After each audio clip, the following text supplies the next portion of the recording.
Right, so Meghan Markle, Duchess of Sussex, former briefcase model, occasional actress, and now full-time professional feeler of feelings. The sort of person who'd need a recovery nap after reading a mildly sarcastic tweet. And that is precisely why no one tells her the truth.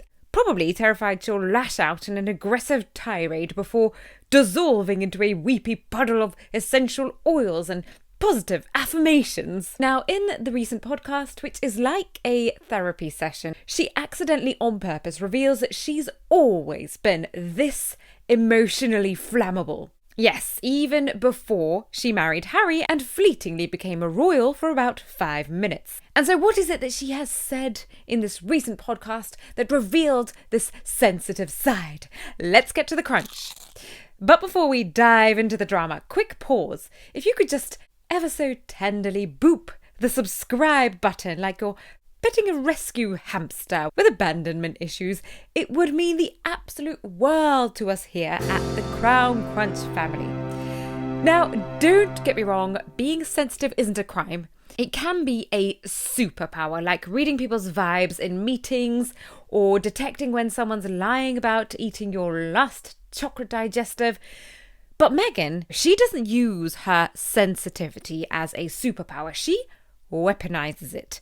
Remember that hilarious bit where Catherine, the Princess of Wales, went in for a polite British greeting and Meghan reacted as if someone had tried to poke her with a live hedgehog? How could anyone, including the Princess of Wales, not want a hug from Meghan? Her for the first time they came over for dinner. I remember I was in ripped jeans and I was barefoot.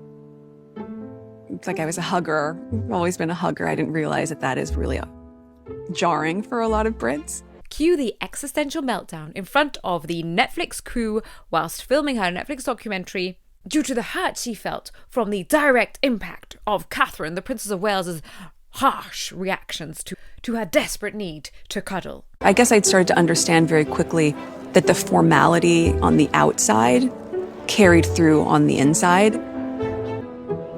And then you close the door and you go, oh, great. Okay, we can relax now. And that was surprising to me. Meghan's signature move is get immediately offended, ride the wave of public outrage all the way to a big, handsome payout.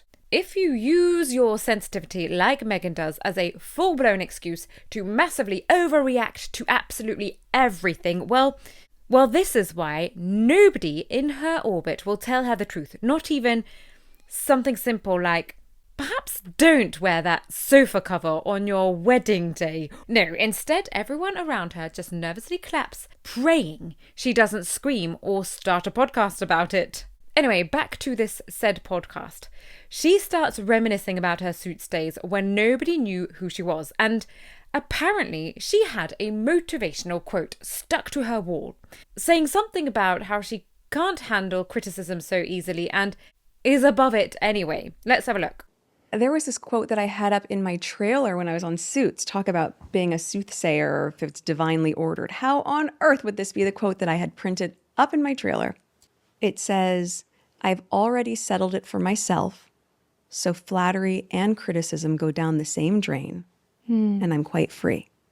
Meghan claims that she knew, even back then, that she'd need these words later on in her life. Some sort of divine intervention, she calls it. But it's become so ingrained in my mind because it was there before it actually applied to me on a level like this. I call it anticipating that you are far too much of a snowflake to enter any industry in the spotlight. And probably you should actually just stay at home on the sofa. Because if she needed spiritual guidance and reinforcement quotes before she was famous, is it any wonder she's making a royal boob of herself now that she's on a global platform? Is it any wonder she has an obsession with the public's opinion of herself? You can't play the game, rewrite the rules, get cross about the scoreboard, then burn the pitch and expect us not to notice. She has made her bed and is now sobbing into the pillow because someone dared to suggest she's lazy and, quite frankly, a bit beastly. Still, we watch, we sip our tea, and we say a small thank you for the entertainment. Someone said, people are struggling to survive and this crazy old woman whines because she isn't admired enough. Madness and narcissism in all its splendour. She is certainly one of the forerunners in complaining about how to be excessively rich. Someone else said, being powerful is like being a lady. If you have to say you are, you aren't. Dame Margaret Thatcher said that, apparently. Meghan is constantly stating what she is. She is happy. She is nice. She's a great friend. She loves to be entertaining. She loves her family above everything else. So, and actually, she's tossing them aside at any chance she can get. Someone said, better to remain silent and be thought a fool than to speak and remove all doubt. That's what happens. That is exactly what happens every time Meghan sits opposite someone. She removes all doubt. Thank you, Internet, once again for your delightfully insightful comments. Hit like if you don't feel that sorry for Meghan and the somewhat bad press that she does receive, and tap the notification bell so you don't miss a future episode. We will see you down in the comments.